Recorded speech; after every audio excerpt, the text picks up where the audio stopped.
Guys, dito nag-rank ako at ang lock hero ko dito si Guinevere. Unang binigyan ko siya ng first kill flicker tapos sabay sipa sa muka sabay sigaw ni Cho Uata Uata Uata. Bigyan natin din siya ng magandang emote.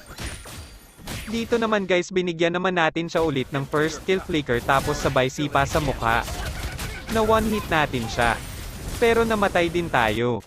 So dito naman guys, nakita natin yung core nila si Kimi, agad natin pinentahan para sipahin din sa mukha.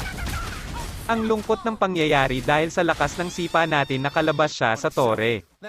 Dito naman nakita natin yung support nilang si Rafaela na maliit na ang buhay, agad naman natin hinabol para bigyan ng isang one hit na sipa. Di ko na alam kung anong pakiramdam ng sinisipa ka sa mukha. Dito na naman may flicker naman tayo para makasipa sa mukha kaso hindi tayo umabot kaya assist na lang nakuha natin. Habang umaatras na kami, pinagbabaril pa din ako ni Leslie sa shotgun niya, akala niya siguro mawa one hit niya ako, haha. So yun, natapos na yung laro, tinalo natin yung kalaban kaya victory ang makikita nyo.